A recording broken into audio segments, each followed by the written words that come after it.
China कभी directly involve नहीं, it's basically ए बनिया कंट्री।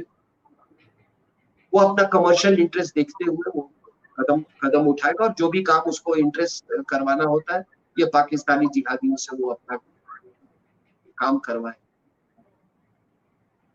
लेकिन हिंदुस्तान का क्या रवैया होना चाहिए? मैं ये मेरा आखिरी ये मैं इसके बाद में कंक्लूड करूंगा। कुछ लोगों का ये कहना है, कुछ लोगों का नहीं, बहुत लोगों का सुनने और पढ़ने को आता है, मिलता है कि हमको तालिबान से बातचीत करनी चाहिए, हमको तालिबान से संबंध स्थापित करना चाहिए, हमको प्रैक्टिकल होना चाहिए। तो आप बताइए कि मैंने कहा कि जिस जिहादी दहशतगर्दी, जिहादी टेररिज्म का हम निरंतर शिकार हो रहे हैं, उसके सबसे बड़े अभी सिंबल्स, क्या हम बातचीत कर लें?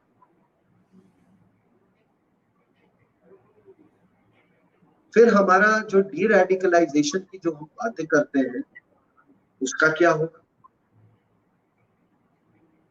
हम पाकिस्तान तालिबान के नेक्सस को कैसे नजरअंदाज कर रहे हैं?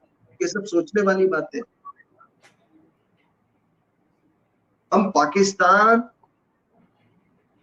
तालिबान के नेक्सस को हम कैसे नजरअंदाज कर सकते हैं? क्या अल कायदा, अभी आपने देखा भी, मैं बिहार में हूँ, दरभंगा में आपने देखा होगा कि कैसे अल कायदा से जुड़े हुए नेटवर्क का पर्दाफाश हुआ है। क्या अल कायदा और अफगान तालिबान, तहरीक Taliban Pakistan, Lashkar e Toiba, Jaish e Mohammed, Popular Front of India, Indian Mujahideen एक दूसरे से नहीं मिले हुए? कैसे बात कर ले और क्यों बात करें? मान लीजिए हम भारत इनके इनके सुझाव पे, नलायकों के सुझाव पे हम बात कर भी लेते हैं, तो क्या हमको अफगान तालिबान बोलेगा कि आइए हम आपका स्वागत है, अफगानिस्तान में जो डेवलपमेंट हुआ आप कर रहे थे उसको जारी रखिए? ये तो होने वाला है।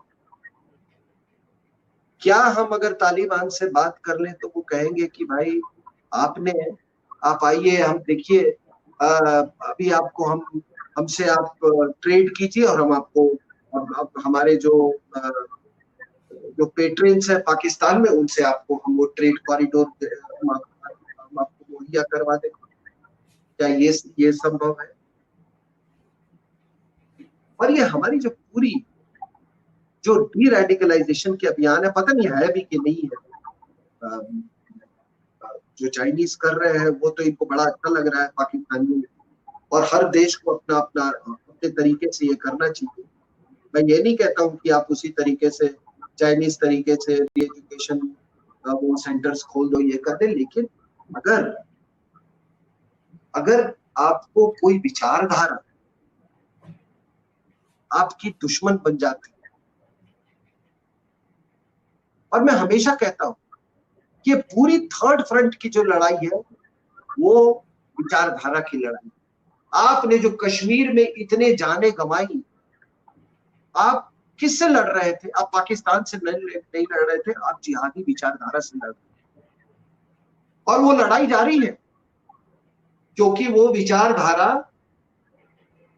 का एंटीडोट आपने नहीं निकाला। आपने तो सोचा कि ये तो इंटरनल सिक्योरिटी या लॉ एंड ऑर्डर का प्रॉब्लम है, हम लड़ते रहेंगे, इसको मारते रहेंगे, आप लोगों से, आपको जो वहां पे जो भी सिक्योरिटी अपरेटस है उसे आप इससे 5 मिलिटेंट मार दिया, 4 लश्कर तोयबा को मार दिया। अभी आप देखो ये फैक्ट्री बंद नहीं होती है साहब। अगर अफगानिस्तान से आपको कुछ सीखने को मिल रहा है ये तालिबान का वापस आना इस रूप में, तो इससे यही होता है कि आप जब तक इसका एंटीडोट, आइडियोलॉजिकल एंटीडोट नहीं निकालेंगे, तब तक ये फैक्ट्री नहीं बंद होगी।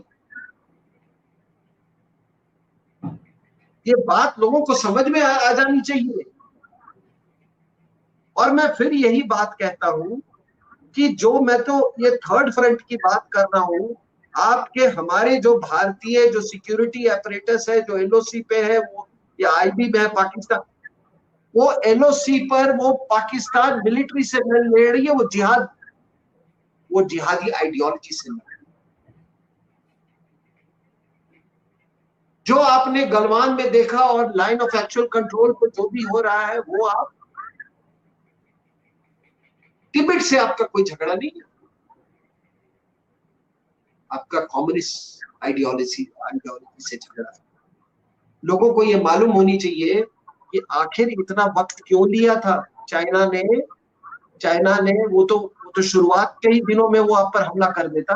वो तिब्बत पे जब तक उसने पूरा अपना पैर नहीं जमा लिया, 1950 में तिब्बत में घुसा, 12 साल में जब पैर जमा लिया, तब उसने आप पर हमला किया। तब तक उसने आइडियोलॉजिकली रूप से वहां उसने बैठ मतलब काफी हद तक बना ली।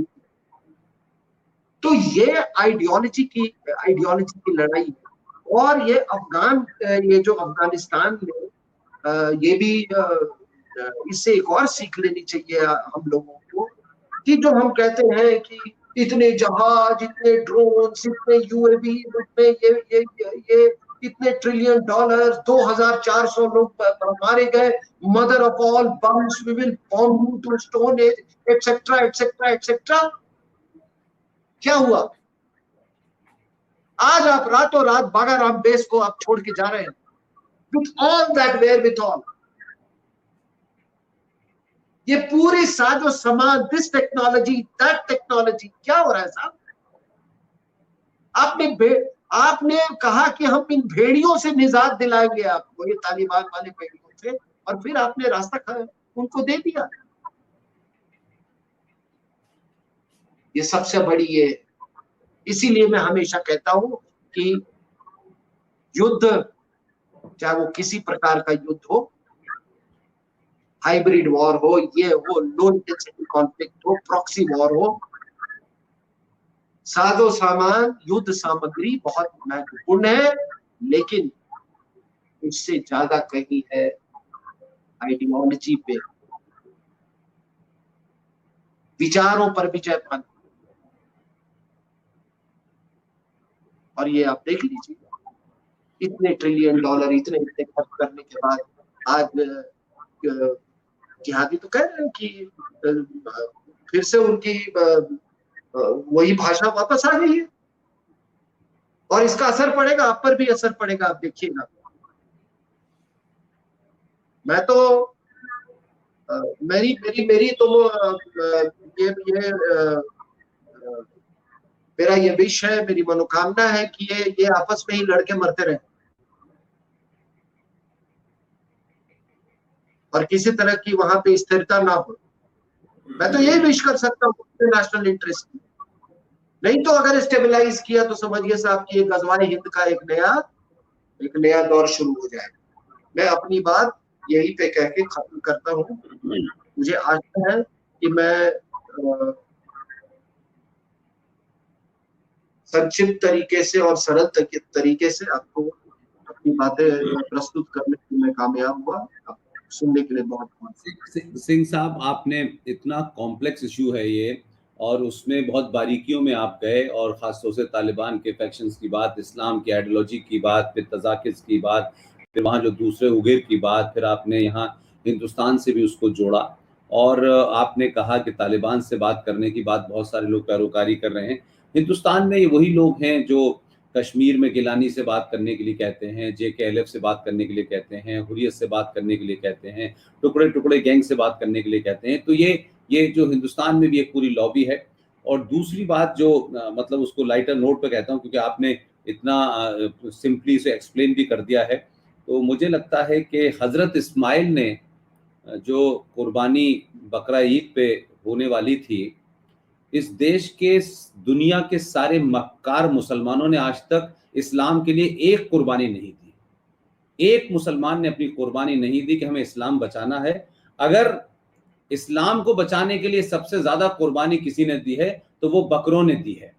हमें उनके लिए दुआ करनी चाहिए कि ये बकरों की कुर्बानी बंद हो। वो चिल्ला नहीं सकते, बोल नहीं सकते, उन्हें इस्लाम के नाम पे कुर्बान किया जाता है। और जिन मुसलमानों को कुर्बानी देनी चाहिए थी, कोई हजरत इस्माइल नहीं बनना चाहता, सब ने अपनी जगह एक बकरे को खरीदा है और उसे काट दिया है। तो बकरा ईद बकरों को बचाए। इसके साथ ही मैं चाहता हूं कि बकरों को ईद मुबारक, और मुसलमानों को इस बात का ध्यान रखना चाहिए कि बकरों की जगह हजरत इस्माइल की तरह उन्हें अपनी गर्दन पेश करनी चाहिए, क्योंकि अल्लाह पे उनका पूरा ईमान है और अल्लाह पे जिसका ईमान होता है उसकी गर्दन नहीं कटती, हजरत इस्माइल की तरह वहां बकरा बन जाता है। मैं चाहता हूं कि दुनिया, हिंदुस्तान के मुसलमान सब हजरत इस्माइल बने, अपनी जगह बकरों को न चढ़ाएं।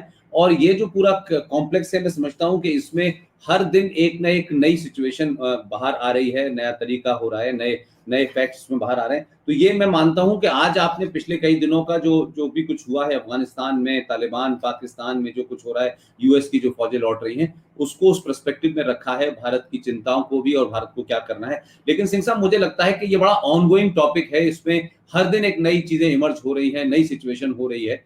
तो इस पे लगातार हम लोग आपसे बात करते रहेंगे। और आपने पूरा 1 घंटे से ज्यादा का वक्त दिया और एक ऐसे इशू को जो मैंने अभी तक नहीं देखा कि किसी ने टेलीविजन पे या किसी ने इसको इस तरीके से लिखा हो, और आपने सिलसिलेवार चीजों को समझाया, इस्लाम के फैक्शन को भी समझाया। और जो सबसे बड़ी बात की आपने कि अफगानिस्तान की जो नेशनलिटी है, हमें वो वाला इस्लाम नहीं चाहिए जिसमें उसकी नेशनलिटी हो, क्योंकि आप उसमें बिलीव नहीं करते।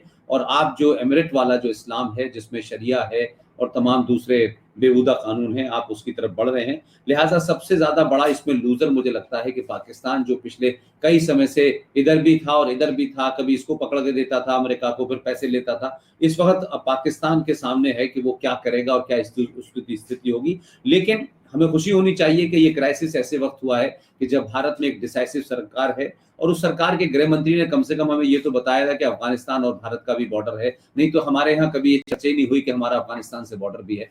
तो 5 अगस्त आने वाली है। अब तक का इतिहास ये बताता है 2019 में 5 अगस्त को 35 पे गई थी, और फिर उसके बाद 2020 में जब 5 अगस्त आई तो पता चला कि उस वक्त राम मंदिर का निर्माण की नींव रखी गई। अब 5 अगस्त आने वाली है, अब अल्लाह जाने दिन क्या होने वाला है।